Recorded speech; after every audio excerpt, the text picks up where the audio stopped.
Stay tuned to Society for Radio Democracy. 98.1, simply the best.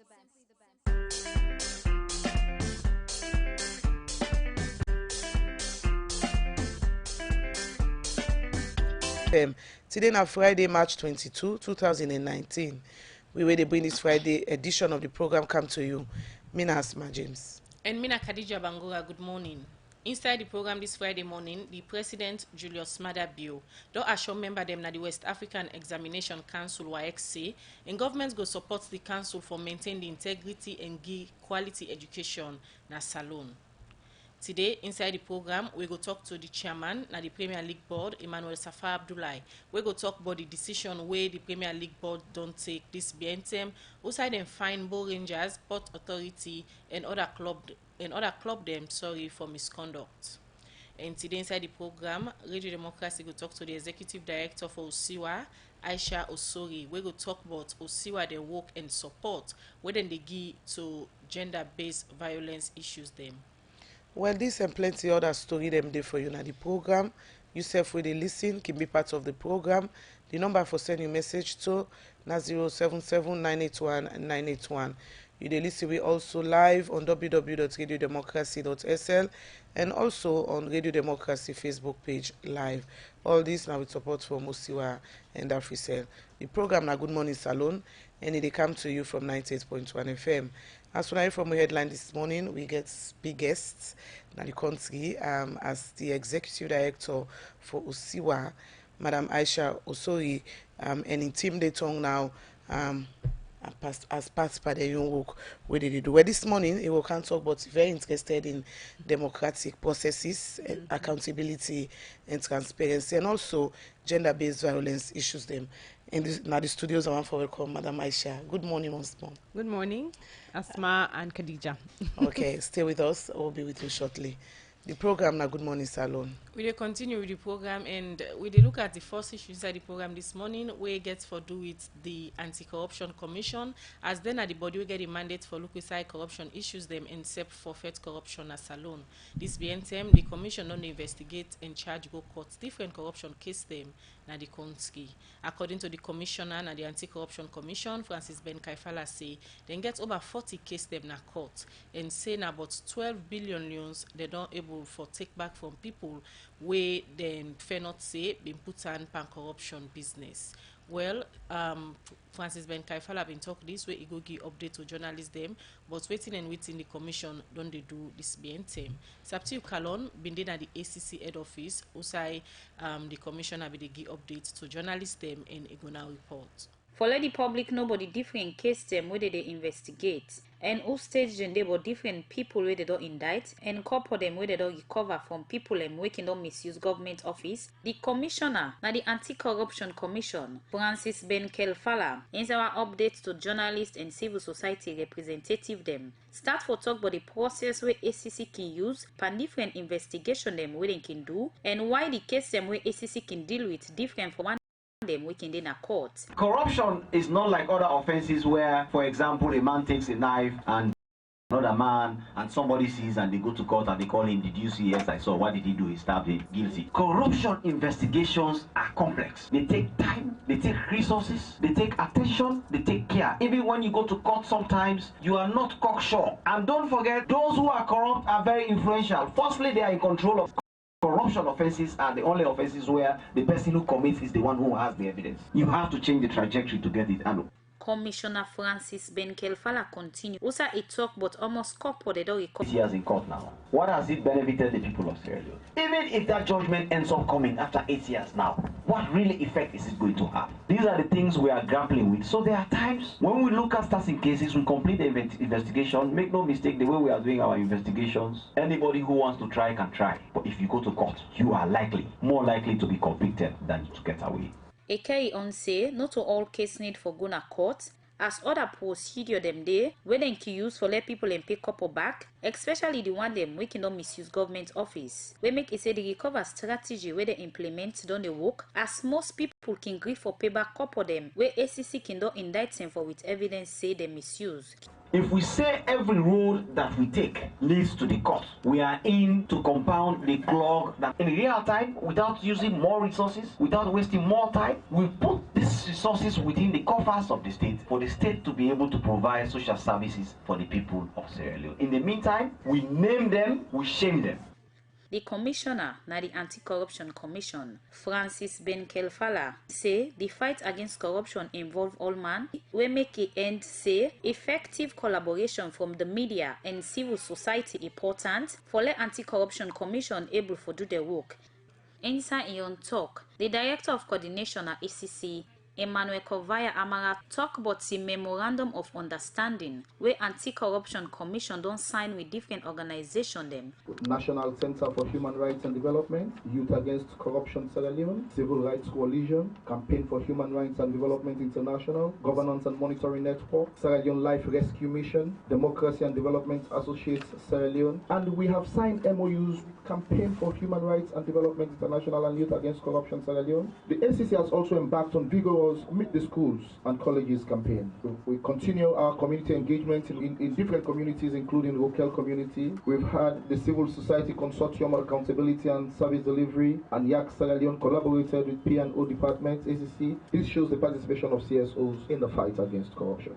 Emmanuel Kovaya Amara continue also say they don't do massive awareness but ACC they work, but end say they try for make Anti-Corruption Commission reach na side them way they know they. For the Society for Radio Democracy, Saptiu Kalon the report. Right, 7:38. Now the time for my studio clock, and we come now in studio and come over to we studio guest this morning from Osiwa.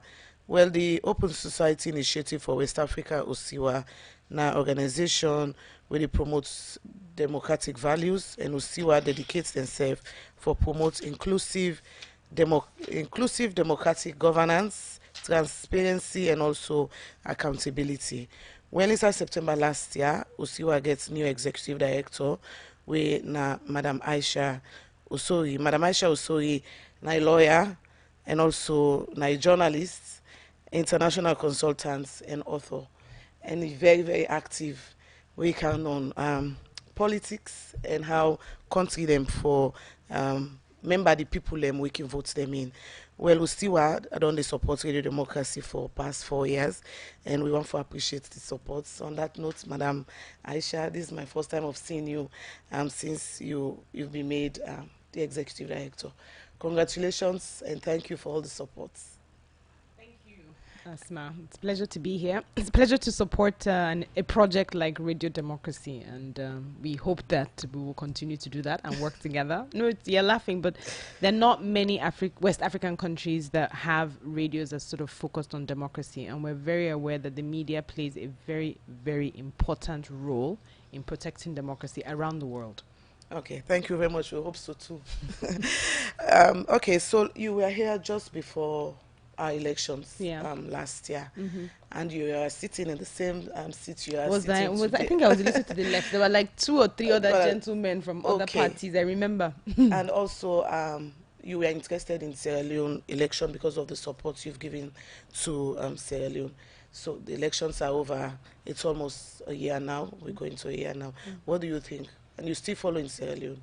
I'm following, but not as closely as I wish I had. I mean, my sense is that the elections went well here, at least last year, a whole year ago. But I think that what we need to start talking about and hearing people talking about in Salone is what next? You know, how do we constantly and continuously improve the quality of our elections? I'll take on just one thing that I know about. At least I know that the voter registration process could have been better.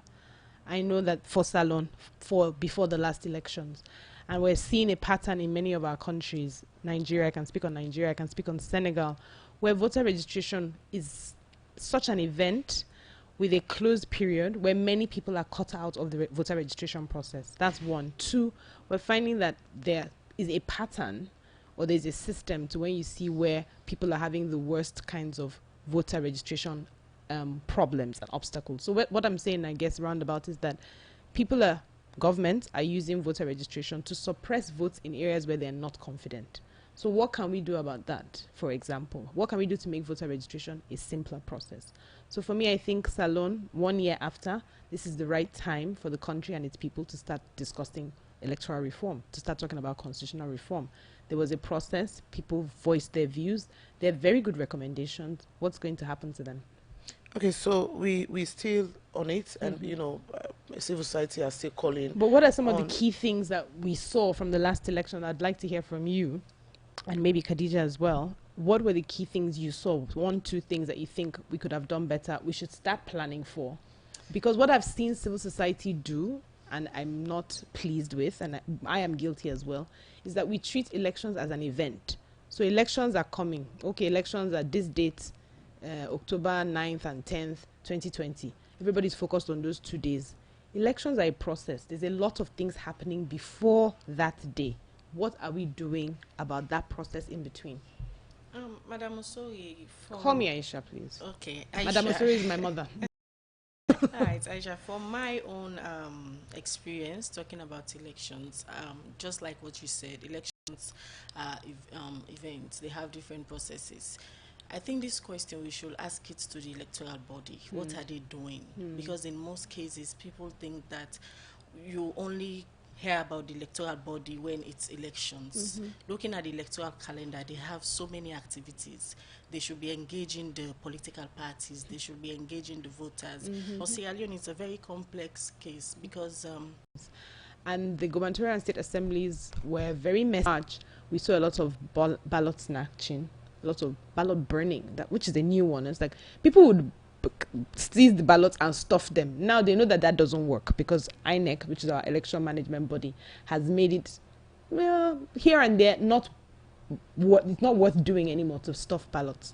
But in places where people were not feeling confident about the results, they would take the ballots and destroy them, which now is making people say, if we had some way of electronic transmission of results, for example. So we have this very expensive set of card readers, which is supposed to be used to accredit people who come to vote. So before you can vote, the card reader has to sort of read your voter's card and then maybe read your thumbprint. That should be an automatic indication, in a way, after the polls have ended, of how many people came to vote. You should use that card reader. But we're not getting this. Our laws do not support the use of the card reader data in terms of saying, okay, this polling unit only had 65 people. So you know that in that polling unit, the votes cannot be more than 65. So we didn't have that comfort in these elections. Also, INEC was not prepared. Again, INEC knew a whole year in advance. They are the ones who released the timetable. They're the ones who told us elections are February 16th and March, I think, was it March 3rd? March 23rd. No, it became February 23rd. Anyway, they gave us the results. They gave us the dates a year in advance. Yet we woke up 6 hours to the elections. People, in fact, literally woke up and found out that they had cancelled the elections. How do you cancel elections 6 hours too? So we're seeing a regression. What we as civil society want to see is that, okay, 2007 was the last really bad elections we had in Nigeria. Everybody in the world, international observers, condemned that election. So we said, okay, we're ashamed. We're going to start working systematically to improve. So 2011, we saw improvement. 2015, we saw improvement. 2019, we did not see any improvements. Okay, so many countries in Africa, Sierra Leone, for example, we see Nigeria as big brothers. And for the elections to go the way it went, now you have a leader, Buhari is now the president again of Nigeria. What message is this sending to countries like Sierra Leone? Well, I hope it's not sending any...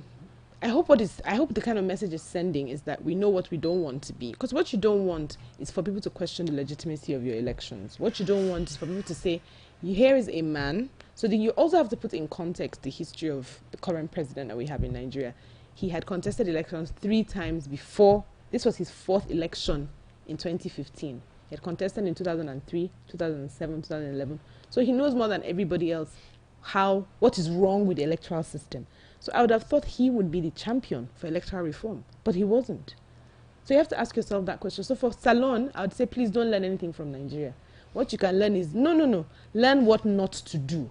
And what not to do is to wait too long to do electoral reform, that's the first thing I brought up.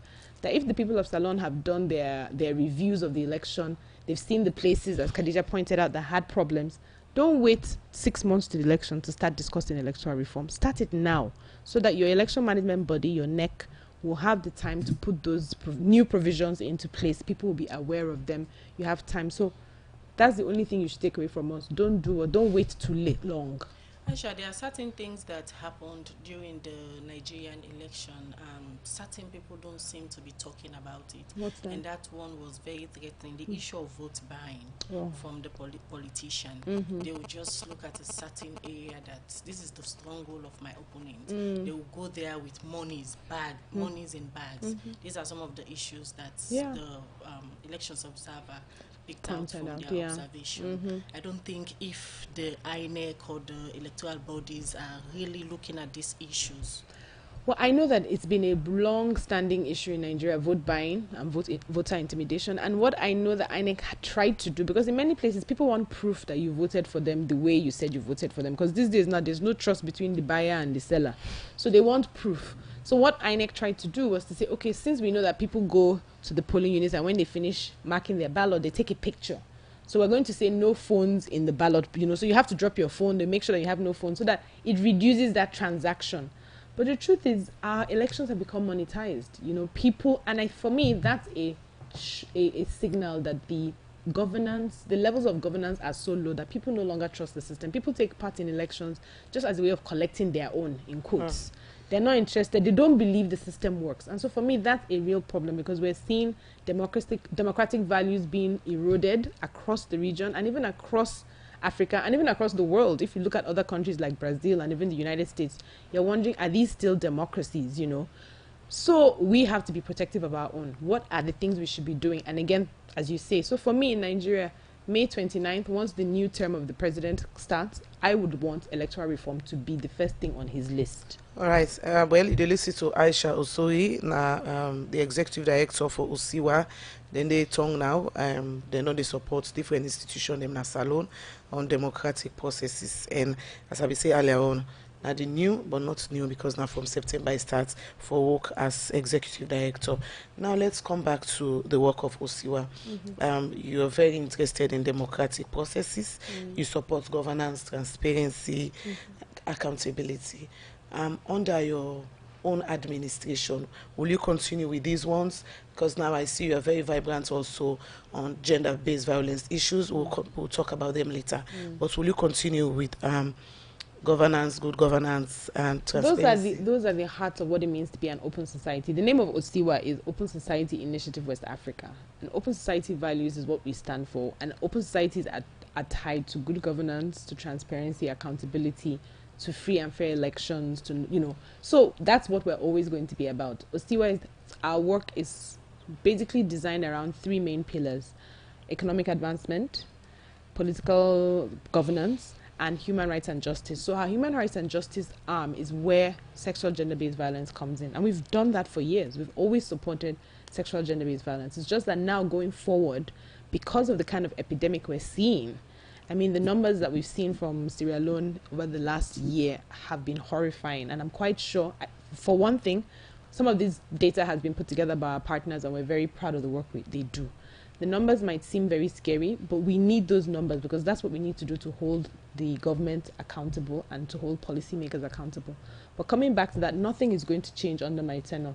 What we're going to do is just see how we can amplify the work that our partners is doing with our voices. So for example, if we have the chance to meet with presidents, we'll be able to say to them, see the data on sexual gender-based violence in your country, it looks really bad. What can we do to help you? Okay, you've supported Sierra Leone so much. I can take Radio Democracy, for example. You've supported both financially, institutional support, and also other institutions.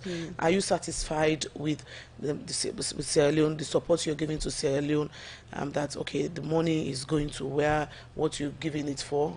Totally. We trust the team that's here, who basically work more closely with the partners than we do in Dakar.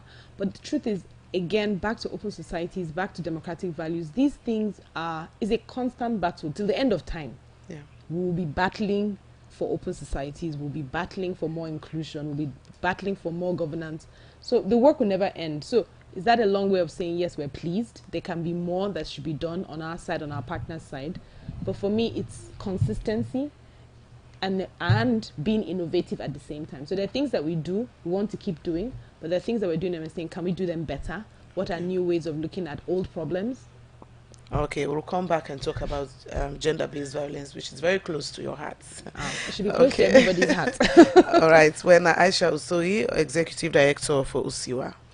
We will continue with the program Good Morning Salone, and we will look at more issues inside the program this morning.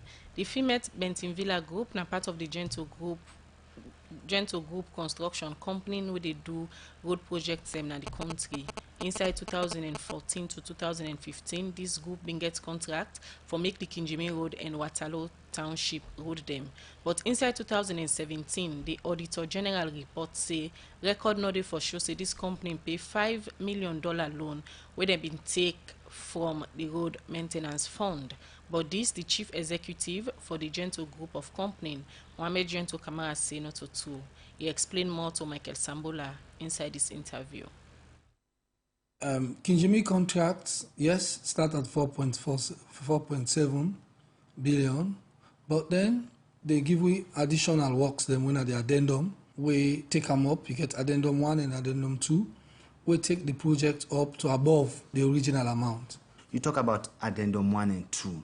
Now, the point where many people is saying that this day way out of the Kinjimi project site, plenty ban in the fact around Hill Station, Juba area, then addendum they can. Now, when you do projects, for example, if you do Shaka Stephen Street, you get what you then call variation. Variation, now him get for day along Shaka Stephen Street. But addendum is an additional work. So long as the road, it can be any other side. Additional works, now they mean by addendum. If in a variation on the projects, now info be alongside the same project. But when an addendum, additional work, it can fall anywhere, so long as the road. The same issue happened at the Waterloo Township project, where the road maintenance fund increased from $16.9 million to $26 million. You know, I need to forget some things and clearly, I'll make you understand. Make a come first to Kinjimi. Kinjimi was awarded to us just before the Ebola. Whilst we were constructing it, we get the Ebola outbreak. We do the construction, now then give you the contract for construct Kerry Town. Now we not be the only construction company we be there at the country we left doing Ebola time will be the work. The government be want activities and for go on, they want for create employment for people. One thing we then see and say, okay, Gentle, now you not the only construction company where they work right now away there in town. We they give additional work them for let you improve on the road network in the country. This is how the addendum come about for Kinjimi. Many people in argument now that for get addendum, you forbid open them and get a fresh procurement. People bid and all. Sambola, how you they go do procurement per Ebola term where other company no be there? Me not in the position for argue that. You know what I mean? Me na contract then give me and a contract me they execute. And again, this is the same advantage where them you see for me on the Lincoln Way to Regent contract will lead to the Waterloo addendum. Now me don't sign the contract from Lincoln Way, Hill Station to Regent Village. Then pull the contract na me hand, say then they give Chinese company. Chinese them. They go pull contract na Chinese man and na China and give them to Sierra Leone. It's not possible. That time there, I was very, very upset. In fact, I say I go stop the Ilcott Road project. So na compensation. Yes. The Waterloo project way from the 16.9 to $25 million. Be say una secure loan from the road maintenance fund $5 million. We una say them for deduct and this Waterloo project. But the Deputy Auditor General in point now that from since 2017, them finance that money they still road maintenance for never recover. You know, let me get certain things straight. Cash flow was very, very tight. Ministry of Finance at the time not get money. Then say RMFA didn't get money. So make RMFA borrow me this money. Yes, I applied to RMFA. RMFA borrow me the money. This money I be supposed for paying back from the Ilcott Road project. But however, down the line, then tender the Waterloo project, I win that contract day. When I win that project day, then compensate me because then take the Lincoln Way to Regent contract for me. Now, for the $5 million. Now they tell you. The $5 million now, we get meeting Where I get letter them, I get the evidences them and everything. Between SLRA, RMFA, and Ministry of Finance, we agree say the 30% of this $42 million Waterloo project for be about $12.4 million.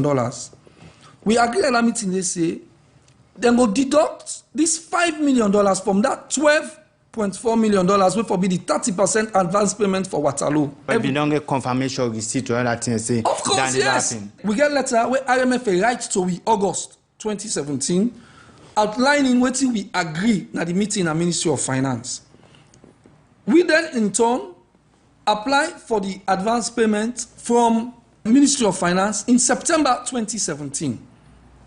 When we send out, Ministry of Finance receive them. The advance payment we then give we for Waterloo is minus $5 million where we agree at the meeting saying that then go do. Where they don't do that already. When they come, with the auditor general, they come, they not see any proof or document for support that one day. We explain to Auditor General. Orally. No, we show them proofs as well. But what the Auditor General say, the thing we still the show na RMFA them books. So them want the RMFA and Ministry of Finance do the reconciliation. That's now Mohamed Gento Kamara, in the chief executive for the Gento Group of Company, where be they talk about the contract where the first time government being given to female Benton Villa, where na part of the Gento Group of Company for do different road projects them. But according to the Auditor General reports, where them pull inside 2017. Then say where them be going at this company record no be there for sure. Say this company paid the $5 million loan we then take from the road maintenance fund. Well, Mohamed Gento Kamara be they explain but waiting be happen. Famble them. Salon Commercial Bank don't do one again. For we and Una will not get account yet. They don't come with brand new things them. Like neon SLCD kiosks them where they all over the country. Also, they get mobile tellers them. We will meet you any side and do your banking. Salon Commercial Bank. Now me bank. Sure. Now you bank oh. We get me your student account oh. We get me your current account. We get me your savings account oh. For them market to man them. For them keke riders, Okada riders, and them fishmongers, disabled people them. Any day for them petty traders. Salon Commercial Bank. Now we bank. Sure. Now we bank oh. Salon Commercial Bank for all man, including the professionals. They don't make radio listening a must in the morning. They don't give voice to all from every corner, every community in Lakuda to be. And one thing where you don't go take from them, not the independence. Waiting them tin up for and waiting them believe in. But waiting that independence if you're not able to sustain them. Whose voice you go get if you're not able to pay for that?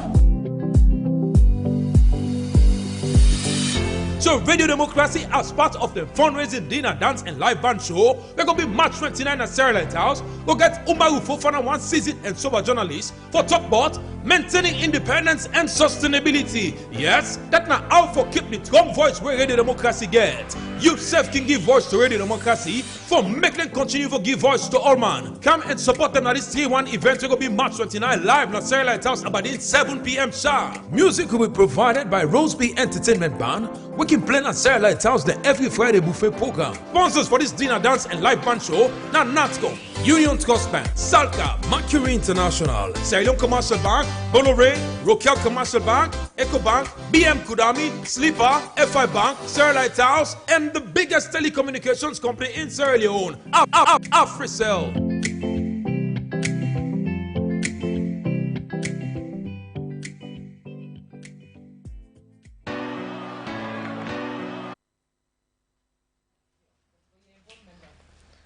Right, we want to continue the program. Good Morning Salone, where they come to you from 98.1 FM. We just get the chairman for the Premier League board. He just come at the studios. Premier League start very well, but it look like some issues one come where you go can't talk about. Good morning, Mr. Safa Abdullahi. Good morning, Asma. Good morning, listeners. All right, so we'll come back to you. We come to Aisha, because they for left free and get a board meeting this morning. Aisha, let's talk about gender-based violence. What is gender-based violence? Well, that's a very academic question. I guess gender-based violence is violence that it usually the gender of the person who is receiving and the gender of the person who is perpetrating has a role to play. So usually when you hear gender-based violence, predominantly you're talking about women facing violence because of the way society is structured. But that doesn't mean that men and boys are not also on the receiving end of gender-based violence. But typically, it's the power dynamics between men and women that make us focus on gender-based violence. So we're saying women receive this violence from men, from communities, because they are women, because they are girls. And so that's gender-based violence. And what is the situation of gender-based violence in Nigeria? In Nigeria, it's alarming. We don't have, sadly, the type of data that I know that Sierra Leone has through our partners, Rainbow Initiative. Rainbow has done fantastic work in the areas that they work in, the 5 centers, to help us see a bigger picture. But we know that that's by no means all that there is. But Nigeria, because of the population size, I would say that at the last time we did any study, about 2012, the Gender in Nigeria report, what was revealed is that at least, I think it was 1 in 6 women have faced gender-based violence, which is a lot when you think about Nigeria's over 200 million population, where 50% are women. So that's a large number. So you've been receiving reports from Sierra Leone. We have, yes, so from our partners here. What are you hearing about Sierra Leone with regards to gender-based violence? Well, a mix of things, that it's very high, it's very prevalent. There's a sense that this is a country whose culture and history of violence has sort of been allowed to fester, and women and girls are bearing the brunt of that. Rape is just prevalent from 2-year-olds, 3-year-olds. It's horror stories, literally horror stories. But the good thing is that you have a government who wants to champion this cause, who really, honestly, are also horrified, it seems, by what's going on and want to do something about it, which I think is positive. We were lucky enough, privileged enough to have a meeting with President Bayo on Tuesday, and he said, if you're going to help me with anything, sexual, gender-based violence. And he was very honest. He says, I'm getting the most pushback on this issue. And of course, there are several reasons why that is. But the bottom line is, now you have somebody in the highest seat who actually cares and actually wants to do something about it. He actually even mentioned that what he saw, and I beg, make you now forgive me, those of you who say make I speak Creole, doesn't come naturally. But but what he pointed out was, after the declaration of emergency, what he noticed was that there seemed to be more reports. And we said to him, that's fine. What it means is that for the first time, there are people who had been hiding their stories who now feel comfortable coming out with those stories because they know that now somebody cares. And I think that's positive. The other issue we have is with the courts, with law. Of course. And you are a lawyer, you know what it means to take matters to court. There's a case of a Nigerian guy who constantly abused 3 sisters. And I've heard of that horrifying story. So now there is a lawyer who I understand is in courts challenging that. This is not true. And in some of these cases, we have issues with the system. So what do you advise? Because it may happen to anybody. Multi-sectoral approach, like literally all hands on deck. You know, I mean, for me, I'm not sure how the mechanics of the Sierra Leonean government works, but when you declare a state of emergency in something, for me, that means it's all hands on deck. It's everybody who has a role to play in that sector. So it's from the Attorney General looking at the laws, saying, how do we collect evidence? And let's not forget, where most of our countries are poor countries. So if these things are happening in rural areas, what is the capacity to collect the specimens, to process rape victims in a way that the evidence will not be tainted and the courts will not say, okay, we don't want this, you know? So it's a long process. How do you get the health people involved? How do you train public health workers in schools, in public hospitals, that when you see a rape victim, this is the first thing you do? It's there's so many layers. Then you now go to the community. What do we say? I hear there's a campaign, hands off my girls. What does that mean in a community level? You know, how many people are putting their eyes on this issue? When we see a young girl entering into a car with a man, are we alarmed? You know, like, where is, as a community, where are our checks? Where are our sensors in terms of saying we have to protect our girls? It's a communal effort. It's all hands on deck. Many, many sectors. We can't focus too much on the law alone. There's health, there's teachers, there's students, there's awareness, there's community conversation saying, look, why do men beat their wives? Why does a man want to rape? And what are the factors in our society? Like, where are we seeing the most cases of rape? If it's in the rural areas, is it when women go out to fetch water? Is it when girls go out to fetch water at night? Is it when they go to use the restrooms outside? So how can structural things keep our girls and our boys more protected? Okay, the situation, as you said, is alarming also here in Sierra Leone. If you are to support Osiwa, so where will you come from on? It will be hard because we try not. Osiwa's, the way we operate is not to tell people do this. Okay. The way we operate is to say, who are the partners, who are the experts on the ground? So we would be relying on the rainbows, on the lawyers, and all the other partners we work on to say, we are the ones on the ground. This is where we think our intervention will work, and then we support them. For us, what we'd also try to do is say, let's look at the bigger picture. We try to enrich what our partners want to do, but it would be hard for me to say right now, this is what we're going to do. But are we supporting initiatives through our partners? Definitely. Will we continue to do that? Definitely.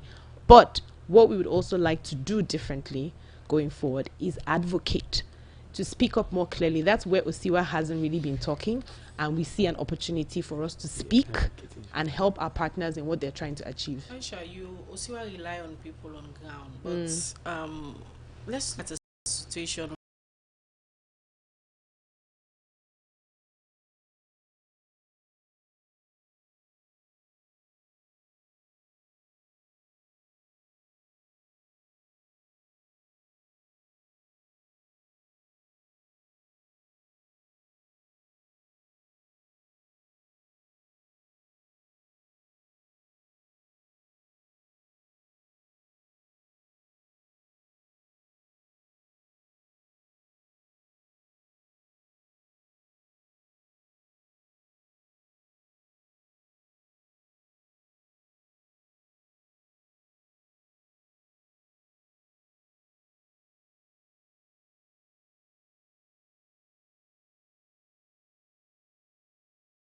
when women and girls are constantly being raped. That's prevention. Then there's the after, the post, what I just talked about. Who is taking the evidence? Who is treating them?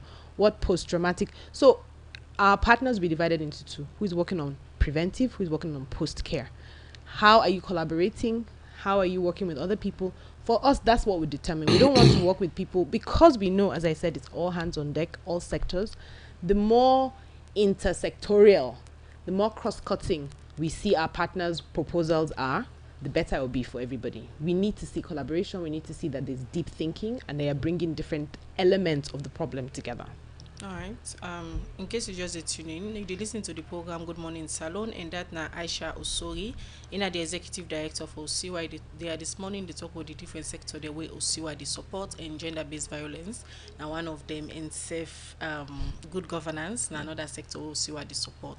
But quickly we come to we other studio guests. We na Emmanuel Safa Abdullahi, the chairman for the Salone Premier League board. Well, as soon as we member the Salone Premier League board, we don't begin for work for some months back outside, then don't make all kind of efforts for lay football begin for play back na Salone after some year. Then we Salone don't get challenges for soccer football, and then start the Salone Premier League board. We all been see the turnout, people and be so happy for say okay Salone would try for revive football back. Mr. Chairman, this league don't they play for quite some time now. Just give me a brief update about how it don't like. Well, thank you very much. The league don't go on very well. Okay. We don't get a couple of challenges here and there. We get about 2 or 3 more matches for the first leg done. Then we will take a break. We come back to the second leg on about April 15th or 16th. Very exciting. So Leonians don't turn out. In fact, some game then they will either go, the stadium so full up that you become really excited that Sierra Leone is a footballing nation. In fact, about 3 or 4 weeks ago, Super Sport say Sierra Leone Premier League now one of the most watched football leagues in Africa. We're in a very good result for us, a very good kudos to everybody, and this also shows Sierra Leoneans that like football. We don't get a couple of challenges with hooliganism, when violence. We don't get issues with officiating, referees officiating, but so far we're on track and we keep going. And I just want to inform Fumble and say this week and last week the disciplinary committee of the Premier League board don't reach certain decisions, and because of hooliganism and officiating, we don't create quite a lot of issues. But before we generally, we are doing pretty well. Okay, before we talk about the decision, we the disciplinary committee don't take. Not so everybody are aware of the issues will lead to this particular decision. Just take we back. So we get two set of decisions. Firstly, we been get decisions that we've been on the pile because we've been try for constitute the disciplinary committee, and make just try for inform Famble and say what you going to try for do primarily not forget the most credible people for the disciplinary committee. Then we'll be able to constitute a disciplinary committee we're made up of 5 people. Isaac Masako, Dorosimi Thomas, Inspector Kelly, and then you get and 4 people. Then you get Dr. Taki, and Mrs. Taki, then the disciplinary committee, then myself Kisidonde as ex-official, basically just listening and guiding the committee. The committee meet a couple of complaints. Then moving on, they happen either people and they abuse referees, then they beat referees, or then they show up for match then get within them called pre-match meetings, or sometimes then they, the fans, and they storm the field. Now then take the first decisions then, and then last weekend we get 2 really serious issues where happen. One happened at Bow, and the other one happened at Kono. In Kono, they been get for stop the match, I think 2 or 3 times according to the report, because the fans then been get for stop the game because they're not be happy about things. In Bow, the game play up to about 89 minutes. The fans they stop the game. They not just stop the game, they beat the referee mercilessly. He even treated the young man very injured. And so the disciplinary committee decided to come quickly and take a decision. Now, make this very clear. The Premier League board, before we start, we distribute the Premier League, what you call the Premier League rules and regulation, give the clubs them. Now, no matter who you are, which club you be, no one is above the law. If you violate the rules, the board will ensure, say, the punishment within the rules will meet out. The second part of this is that Premier League not unlike judiciary. Then go to what you will call strict liability offenses. Once you commit the offense, once it happened, the board or the disciplinary committee, they impose the fine. They come for hearing. Because what in football they do is once you begin for do hearing and bring procedures, they delay the decisions the way they make hooliganism continue. All right, Emmanuel, would they come back to you? They can look at the decision where the board don't take, but quickly let me just take this short commercial break.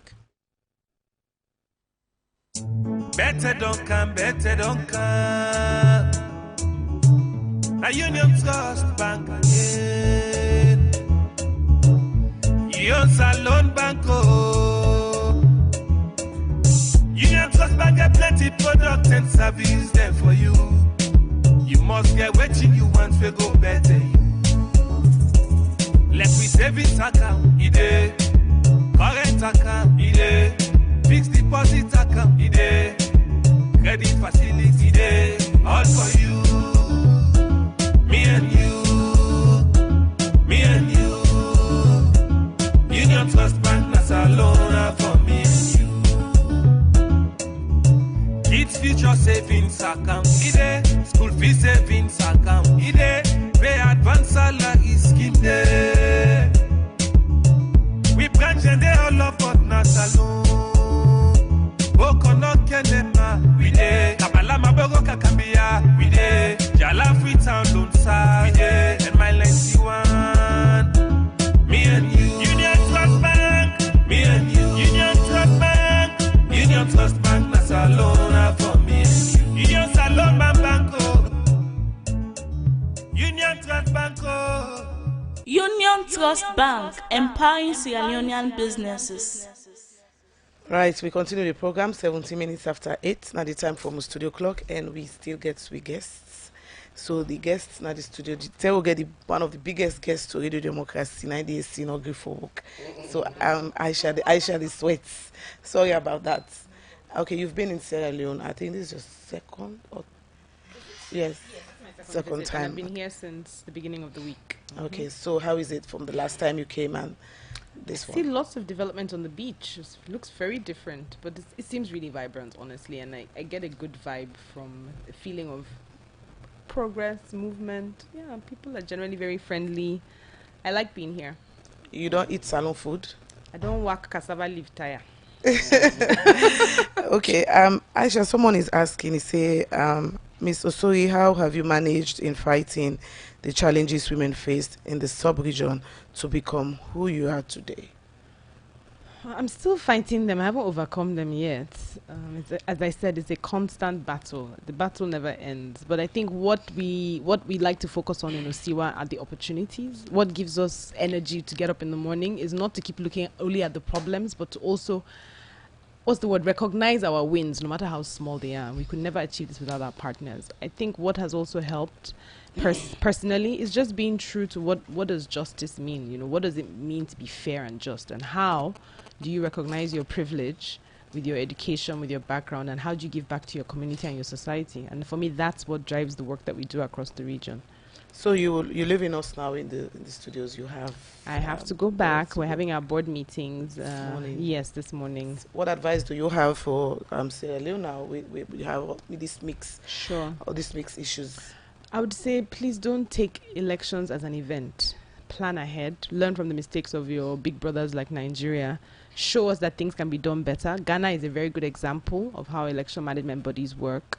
And I would say just keep your eyes on the ball and be consistent. You know, yesterday we were privileged enough to have a conversation, a small symposium on corruption. I think particularly the theme was making accountability meaningful. And there was a lot of passion in the room. You know, there are many people from civil society who said there had been this long conversation about asset declaration. And you could see people are very passionate about it. So I want that passion in all Sierra Leonean citizens, depending on what area they care about. If you care about sexual gender-based violence, focus on it. If you care about electoral reform, focus on it. If you care about more jobs, unemployment, focus on that. But you must demand. Government is driven by demand. That is it. Government needs demand. And so the people are the only ones who have the legitimacy to put those demands on the government. All right, Aisha, there's a lot to talk about, but because of time, we'll let you go now. And it was a pleasure having you here. We hope to hear from Osiwa soon. You already know what I'm talking about. We're here with you in spirit, as we always are. But thank you so much for inviting me. I really had a great time with you all today. Thank you, listeners.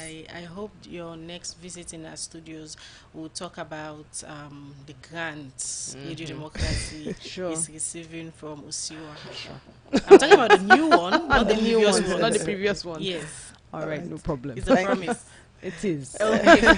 We'll talk about them. Thank you, Aisha. All right, you're welcome. Okay, we go to other issue quick. One first year disabled school students, now the I Am Tech College, now the Eastern Parts, now Freetown, Bimba Madingo don't call on government, and people with sorry hard for help and pay couple for able pay in college fee.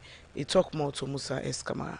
I'm a student of Tech College. Currently, I undergo a financial circumstances for me I go pay my fees. How much fees will you talk about now? Now 3.5 million per year. How much here course you do now Tech and what you study? I study development and economic studies, BSc. Then I take 4 years. Whose level you do now? At the year 1. Plenty people they out there way then self need then can help you. So why you think say a young case different why them for help you? Me believe say education are key to success, and moreover a person with disability there's nothing where they will help them in future or for make it become somebody prominent in a society or a community, even in a nation, is through education. Oh yeah, I'm a physically challenged person. If you not get this support, what it will mean for you inside your course? Unless I get for become a dropout, neither a street beggar, then which is not my aim. Then I the aim for make I become somebody elite in future. I message to salon people them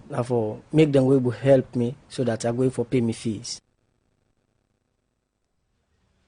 All right, we continue with the program Good Morning Salone, where they come to you from the Society for Radio Democracy, 98.1 FM. Listen to one student from I Am Tech. They call on people for help and pay in college fees, so you go able for further in education. We continue with the program. We go for one material where we go now deal with the Premier League and the games them where they go on. Alright, this be NTM, government be don't lift ban by all students politics. This be make different college them be don't they organize students union election and then different campus them. The Institute of Public Administration and Management IPAM now one institution where the administration don't put Saturday March 23rd for conduct the student union election.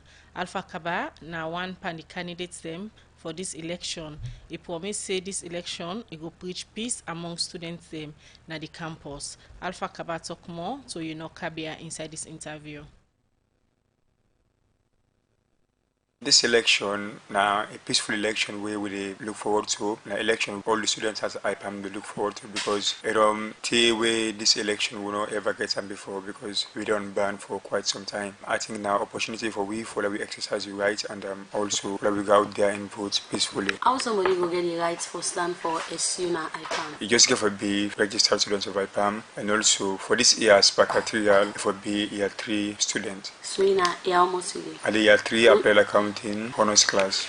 This election they are around the corner. We don't see Bokutin, they don't surround them. We don't see Plaba, they know when campus students business, they can take another level. So you won't camp. How best when assistant are able to make this situation not go out like how people think say in the B? Honestly, we they preach out peace and unity among students because as a responsible student, I believe say that you guys for go out there exercise your right, but you also get obligation way now for maintain peace and security around the campus because now a line in place. There are properties there where need for be safeguarded. With this one, we message out there what they talk about now. Fix it. Team Kaba, we believe in peace and harmony at the campus. This election don't go by camp. We get the white camp and the black camp. So because they don't ban all anything in the university, I don't know if one about get you get young camp with it. No. This is not a camp business. This is about IPAM.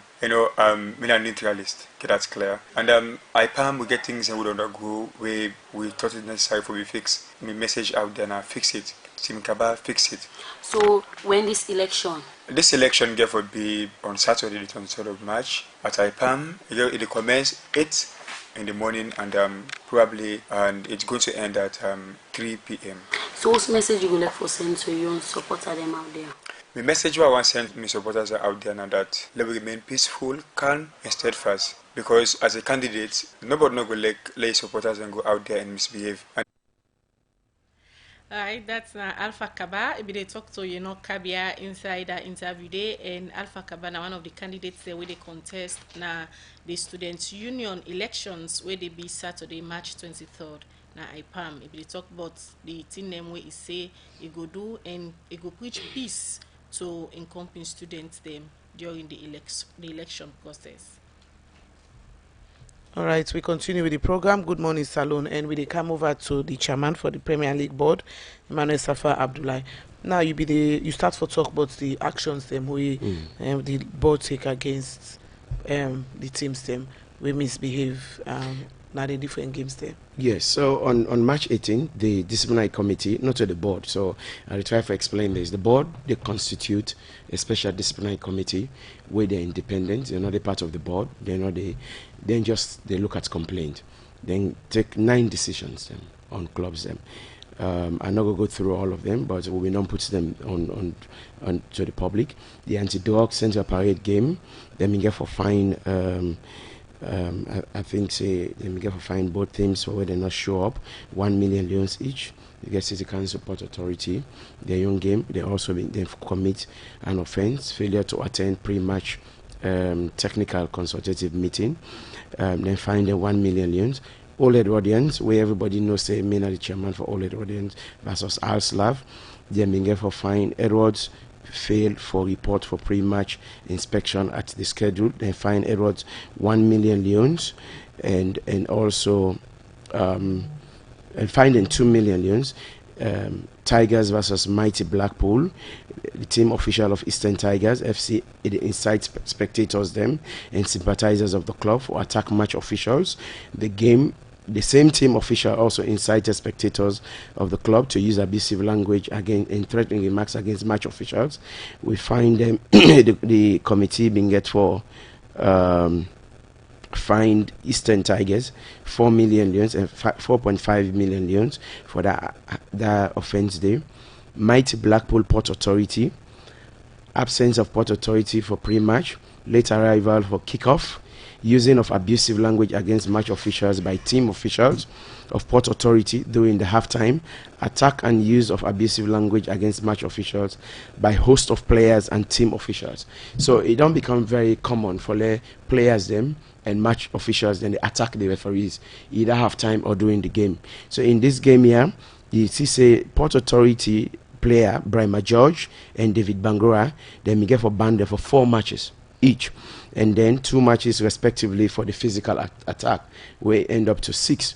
Now Freetown City Council versus Centre Parade, failure to attend pre-match meeting by the Centre referee, then we get for by Centre Parade, sorry, then get for fined Centre Parade 1 million leons. Bow Rangers Eastern Tigers, misconduct of the fans of Bow Rangers at the 44th minute of play, misconduct of fans and players of Eastern Tigers at the 90th minute of play. So let me get for fine each club's 2.5 million leons. Centre Parade versus All Edwardians, physical attack on the referee at the 85th minute of play by supporters of All Edwardians team who threw a stone at him, hitting his right leg. Then we get for fine Edwards 2.5 million leons, and then they banned Edwards assistant coach for 8 matches. Now again, this is my own club, like Edwards. This is where I'm chairman. For the one day where they say we get special conspiracy against particular club, them this is not my own club. They face this kind of punishment. Arsenal versus Mighty Blackpool.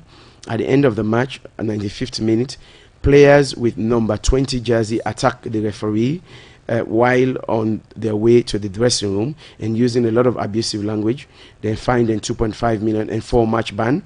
Diamond Stars versus Bow Rangers, when at the last game, we get within the Premier League rules and regulation number 25.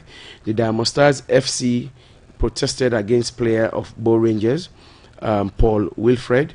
Then the Diamond Stars FC protested against Bow Rangers fans, but fracas between the players and the captain and the match officials, and then they beat the referee in then decisions. So we basically reached their first 9 decisions initially. Emmanuel, then punishment here where una don't give to the various teams them. Yes. You know, think say it will get effect on the league? Yes, it will get effect on the league. Exactly. Now that's what we want. It will get a positive effect on the league. One, as a player or match official, you not get no business for go attack the referees. The referees committee don't take action. Now they don't suspend, I think, 4 referees.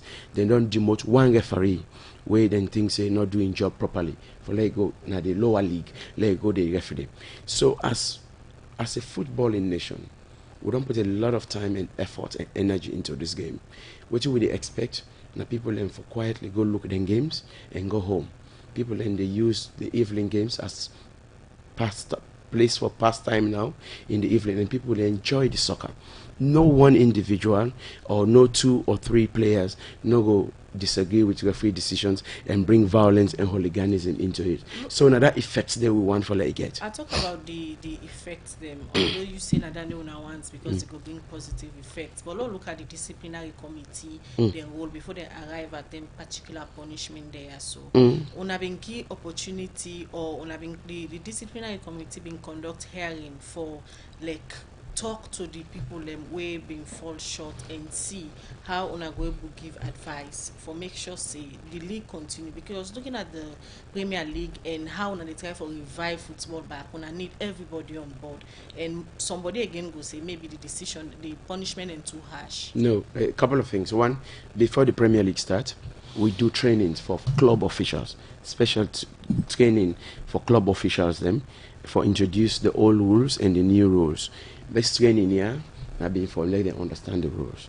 Now we don't go on all radio stations, TVs, they sensitize people. Now the decisions then therefore be according to the rules. When the clubs then register as clubs, we distribute the rules, then we give them for let them go able for understand say if you do A, B, C, D, E, F, this punishment you will get. So we not think that the decisions are harsh. In fact, if you look at some of the decisions that we didn't take, we try for lower and for be lenient so that the clubs them not going to be too affected. So let's take for example, the rule is that if you fans then stop a game, you forfeit the point. If you the host the game, you the home fans and want to stop a game, you the forfeit the point. Secondly, anywhere in the world where the fans then touch a referee, then they ban the stadium. This rule, this SLFA statute, why they talk about, if you look at rule number 45, it says you they ban the home pitch for 6 matches. They play 6 games. What we do rather, we reduce them to 2. From 6, we reduce them to 2. So that people go know say there are rules. However, punishment day if you do something. We'll not try for give them 6 matches because we know say they get for raise revenue and we'll try for get the fans and for watching the teams. But I think say the most important thing we'll focus on now. Do we want to stop this game because we want to be lenient and allow violence? Because few people think, say, when they go look game, decisions go against the other team loss, therefore storm the field, therefore beat the referees? Somebody go say the decision of fines okay, like any team will misbehave, like who not fine them, so you're okay. But for go as far as banning a whole team go make certain people lost interest in the league. Because if you don't ban my team, if football league in an office say I will get that kind of energy. No, we're not banned any team. We ban the home pitches. So for example, Bow Rangers no go play 2 of their home games home, then go get for travel camp Freetown. We get for send the message. Otherwise, listen, I mean, without any prejudice, I watch Bow Rangers versus Diamond Stars, Nakono, Fetford on day. Me and Omar Fofana sit down up the stand.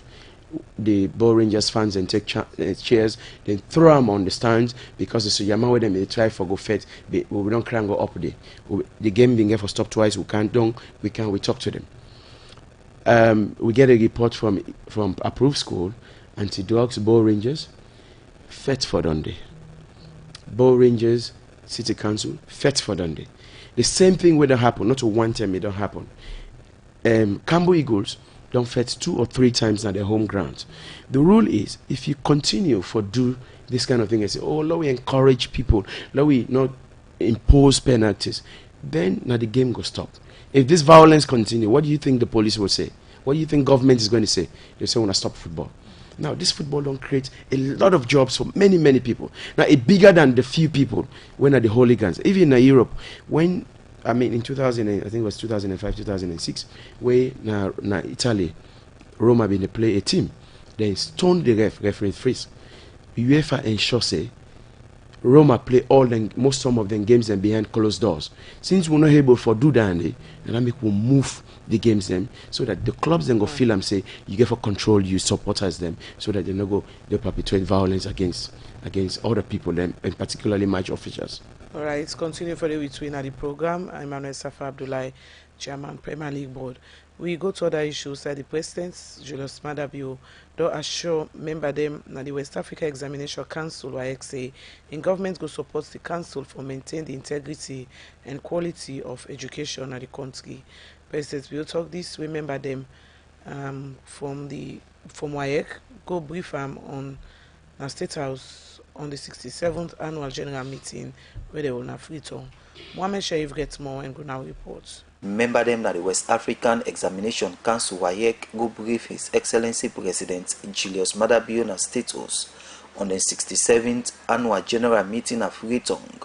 Babuka Boyd, the chairman West African Examination Council, say the last meeting where they hold with President Bio been talked about concern for conduct public exam in the country. Your Excellency, I am happy to inform you that based on the promise that the registrar made, he has mobilized his team, and even though we are expecting about 4-fold number of students that we used to handle in Sierra Leone, he has mobilized the necessary resources and manpower to be able to conduct the exams, so that it will be done in a manner that maintain the integrity that WAEC is known for. We want to re-emphasize the point that WAEC is poised to continue having leakage-free, malpractice examinations. But say, the council they work in a society, we get plenty challenge them. Given the fact that the new technology that we face with constantly is coming with threats that we will have to prepare to deal with. The new technologies, even though are actually helping us to conduct exams, they are also presenting a challenge in a way that our resources that we could have spent better in other areas will have to be deployed to ensure that they are caught to avoid the potential dangers that. But Mr. Boy been tell thank you for what he say government now they give the council support. I am happy to inform you that your government has started taking action. Issue of financial resources to WAEC. We have started seeing, funds coming in. But we just want to further appeal that you use your office to help us deal with this. The new technologies that are actually presenting a big challenge to us is what is responsible for the high cost of examinations. And we hope and pray that your government will be able to help as the other member countries will also be challenged to do so. Where it talk the President Julius Madabio be asked the council member them for maintain the quality and standard of education at Salone. Just want to say thank you for all the effort you are making to keep us ahead, as we've always been as a sub-region known for the quality of education. You know that our flagship program is education and human capital development, of which education is an important component. And for us, the integrity of our exams are very, very paramount. And you are directly in charge of that. You have a role to play in that. So we are happy to host the 67th meeting. We want to assure you that whatever we can do to support our WAEC to make sure that the integrity of our exams are maintained, we will do. We have to make sure that we don't pay lip service to our children by giving them poor quality or playing around with the integrity of the papers they hold to go out into the world. And this and other reasons they make President Bio say government and the council for work now together for make picking them get quality education.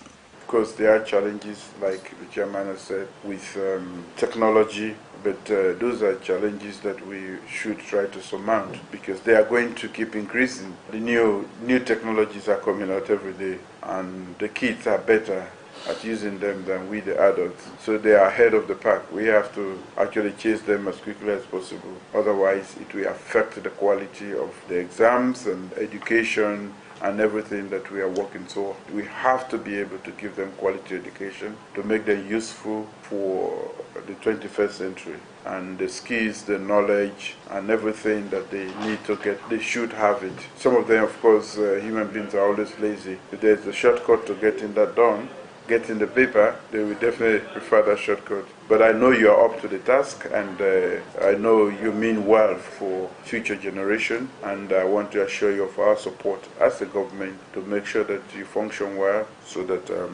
we can meet the requirement of WAEC. Lawyer Timbona, the Minister of Basic and Senior Secondary Education, say in ministry now they work with other ministers them at the sub-region for come together and they look inside the work way WAEC they do at the sub-region for the Society for Radio Democracy. Ahmed Sharif, the report.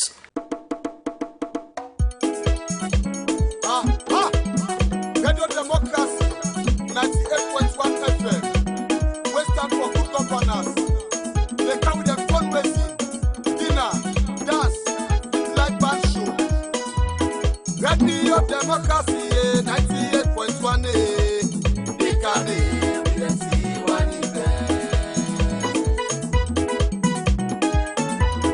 Radio Democracy, 98.1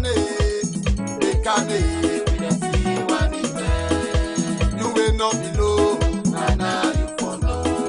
Go tell you buddy, tell you buddy. March 29, we get na Saga Lighthouse. Go tell a buddy, na day we forgo. I say you will not be GhanaSongs.org. They causing confusion. But this confused me, boo.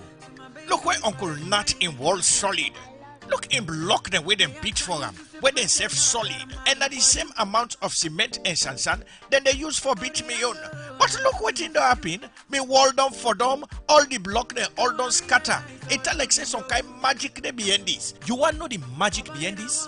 Now the superior quality, extra strong, extra life and extra yield cement we are the use, and that's not Dangote 3X Portland limestone cement. Dangote cement na the highest grade cement in the country. When a 42.5 R grade cement, when a one day come na this country, and a one of the highest grade pan cement where you go get na the wall. Where you want your concrete, wall and block solid, use Dangote 42.5 R cement, you no go regret them. You go get Dangote 42.5 R cement na all the shop and building material store na the one whole country.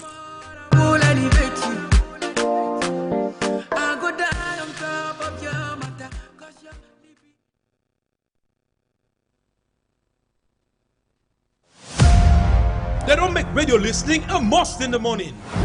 They don't give voice to all from every corner, every community in Lakuda to be. And one thing where you don't go take from them, not the independence. Waiting them turn up for and waiting them believe in. But waiting that independence if you're not able to sustain them. Whose voice you go get if you're not able to pay for her? So Radio Democracy, as part of the fundraising dinner, dance and live band show, we're going to be March 29 at Sarah Lighthouse. We'll get Umaru Fofana, one seasoned and sober journalist, for talk about maintaining independence and sustainability. Yes, that's not how for keep the strong voice where Radio Democracy get. You self can give voice to Radio Democracy for make them continue to give voice to all man. Come and support them at this 3-1 event. We're going to be March 29 live at Sarah Lighthouse about 7 p.m. sharp. Music will be provided by Roseby Entertainment Band. We can play at Sarah Lighthouse the every Friday buffet program. Sponsors for this dinner, dance and live band show now Natco, Union Trust Bank, Salka, Mercury International, Sierra Leone Commercial Bank, Bolloré, Rokel Commercial Bank, EcoBank, BM Kudami, Sleeper, FI Bank, Sierra Lighthouse, and the biggest telecommunications company in Sierra Leone, Africell. Alright, well, March 29th, na the date na Sarah Lighthouse, where Radio Democracy they do 3-in-1 events where we get a live band show, we get dinner and also dinner dance. Well, if you don't support Radio Democracy over the years, now for continue as this fundraising dinner and dance now for promote the work where the democracy done they do over the years. Well, for give you updates quickly, Asma, on the preparation, and as we all know, the show na next Friday, we'll not get better time again. I see everybody busy, they try for put 1 or 2 things in place for make sure say the event be a success. Just quick updates. Okay, so the only update we'll get now that everything sets. I think tickets few, $9 left, and I meet up to 3 people. We say, call me for the show. We love now all. I mean, it works so boku that if I not reach out to you, reach out to me or any of the staff them for tickets. But all things those sets. And one thing we are going to show people them off now, the entertainment your part, because we go enjoy with we all and all we the one that we don't use for support we, and anybody we don't use for gonna Sarah Lighthouse on Friday is gonna say Friday na Sarah Lighthouse na the place to be because of the band where they play the when the Roseby Entertainment band. I want to tell thank you to Mr. Vasil for we provide them free of for make them entertain people on that day. And also to we fantastic sponsors. We are not even reach out to me. They don't make even the sponsors list don't increase. I want to tell una thank you because of the faith we are getting Radio Democracy and I make una support. We want to tell I not go don't for talk. I not say thanks to Natcom, Sierra Leone Commercial Bank, Salcab, Bolloré, FI Bank, Union Trust Bank, EcoBank, Rokel Commercial Bank. Thank you very much to the MD, very involved in the whole process, and also Sleeper, Africell, of course, as always, Sarah Lighthouse, Baptiste Interior Decor, BM Kudami, Mercury International. I want to say thank you very much. When I be saying Radio Democracy, the table will need generator for power the station, and again when I don't come on board back, thank you very much to management of Mercury and Roseby Entertainment Band, and to all we listeners them wanna continue for support we na Radio Democracy next week Friday na the date. Come enjoy with we na the Sierra Lighthouse. All right.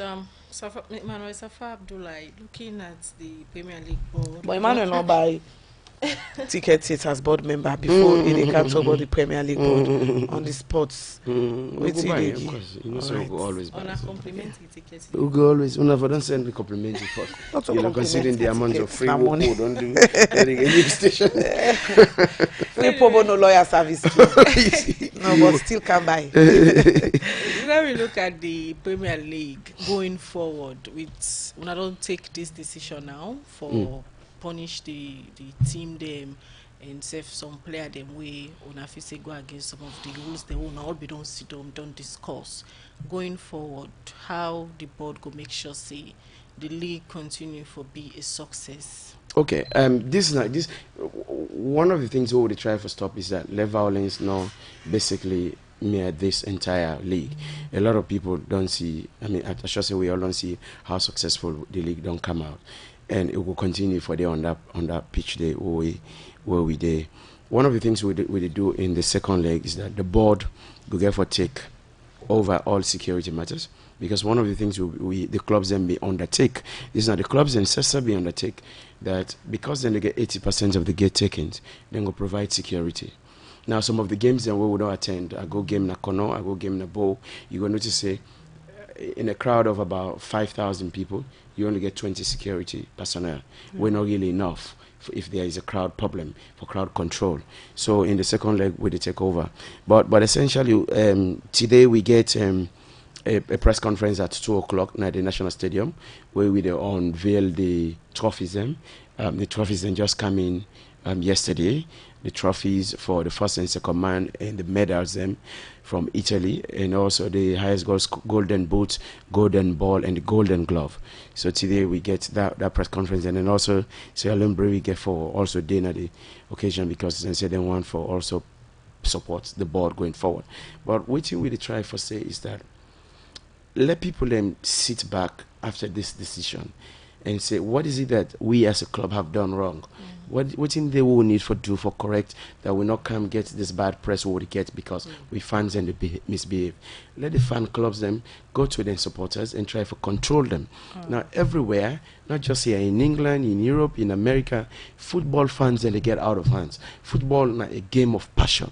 We understand that.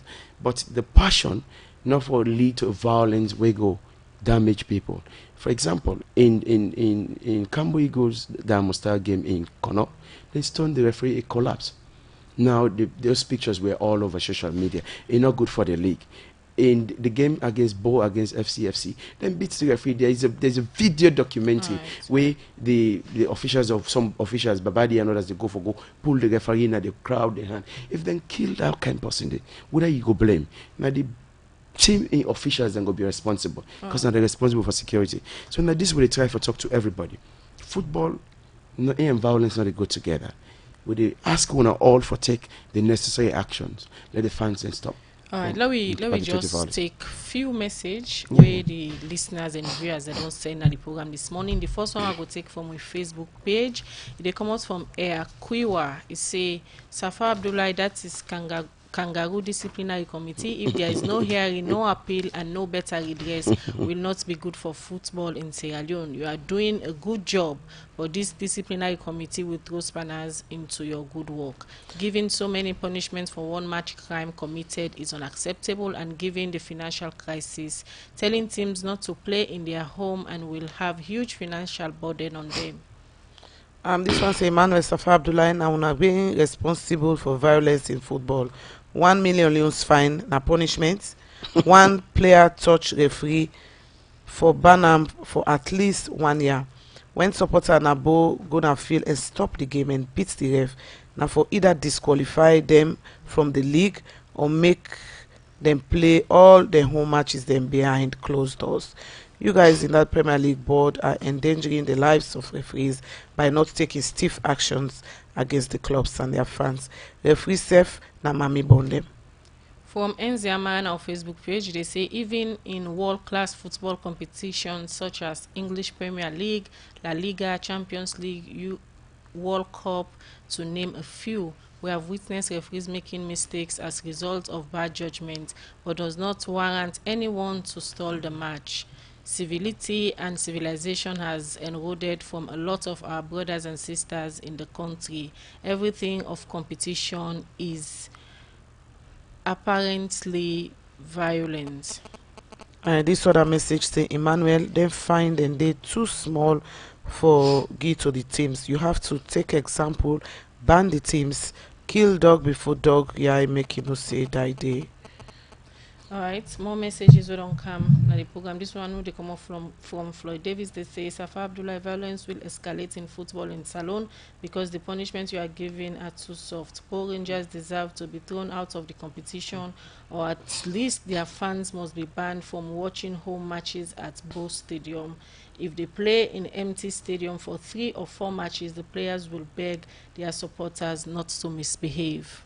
Tamba Gongo on Facebook, Mr. Chairman, thanks for your updates and we hope all the lawlessness will stop. My concern is that football is a sport that unites people and I've seen too many violence recently.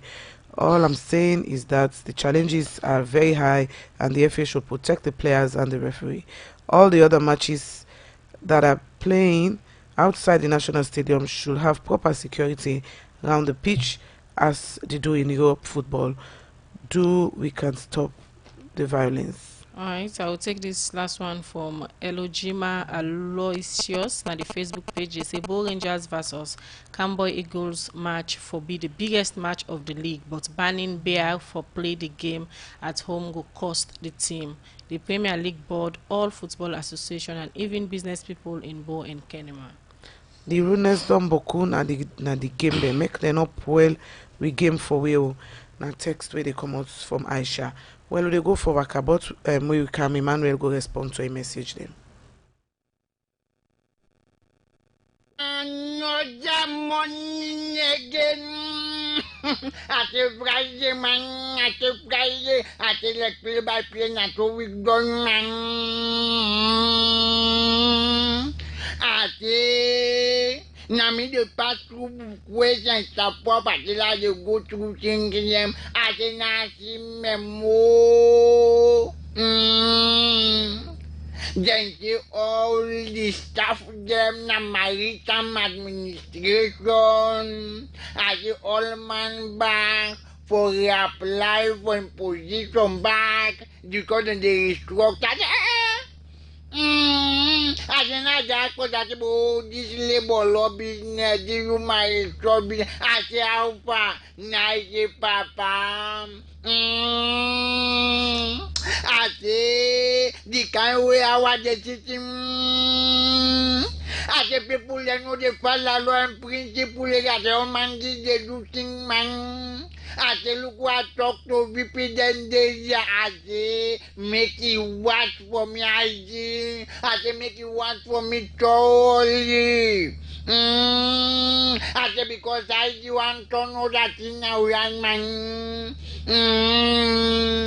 I say I don't get ID then at this country man. I say we can't go out and direct which then go all at the same man no go put much that side. I say but this one road why make a concern? He wants a national anthem. I say he wants convoy, he wants siren, he wants the people and the brave for him, let him pass. I say this in them bokuman, I go object to no more. Me not honorable Wakabot. Alright, well, we come over to Emmanuel for response to the text messages. Yeah, thank you very much, listeners. You know, you could see the excitement and interest in football from all Sierra Leoneans or most Sierra Leoneans. And I think, we as organizers of the league and the football clubs and the fans then get an obligation for hold this kind of enthusiasm together rather than begin for drive people. I remember yesterday I asked somebody, say, me within a meeting, I said, you go look game. And I say, they're not a fet. They know you throw stones, and I don't think this is not a very good sign for the league. In terms of appeal, the Premier League board get an appeals process. They get 72 hours starting from today. So we have Monday, Tuesday, night the deadline for the clubs and for appeal. The only thing is, as you know, globally, if they fine you for something where you do and you appeal, if the appeals committee find out, say, you actually do them, then they double the punishment. Everybody know that, and in Europe, that's where they happen. Let you know, waste people's time. If you know, say, your fans then don't go set confusion, there are video documentaries towards that. You know, say, your fans then they don't beat referees. When you appeal because you think, say, then overturn decisions, we go double the punishment. Yes, clearly, I accept, say, some of the fines are lenient because we'll not be one for start with very harsh punishment them, and we'll feel so for encourage people them. But as everybody don't hear, people are calling for stiffer actions. If this continue, we'll go ban teams them. I mean, no matter whether you be, which team you be, even if they're me on OLED audience, like I say, I go sit down in that meeting and I go recluse myself from saying anything, and the committee will take a decision according to the rules. We're not getting no kangaroo process. You not get no hearing in football rules. Once you commit the offense, then they slam the punishment them. And I agree, the referees then get lives. You not go beat people in young Pekin and you want for kill them because you think, say, your passion don't overflow. Sometimes there's some people really, they go to the games and with the intention, they read them comments and they. And I also agree, say, outside of the national stadium, most of the games that we don't play in the national stadium don't come out very well. Outside of the national stadium, I think they get problems. So it's either in Bo or in Kenema or in Kono or approved school or parade grounds. And now some people will look into whether we need to continue for play games and now they field and they. All right, imagine somebody really they appeal, they say, what do I do for my message to be read? I usually send, but okay. He say Emmanuel Abdullah should retract the erroneous statement as it is damaging our reputation. Please, he say, show us instances and evidences where Cambo Eagles were involved 3 times in violence in their home matches. We were accused of not providing enough security at our home match with Diamond Stars. We have tried to rectify that in all our home matches. We have been meted with glaring unfair referees' decisions, but we have not reacted. When we play at stadium, we are not given adequate security. In the matches against Edwards and FC Cologne, our team was prevented from accessing the dressing room after the matches. Please retract your statements against Cambo Eagles. I guess you meant other club, but mistakenly mentioned Cambo Eagles. Please, please, please, from Mabe Sati.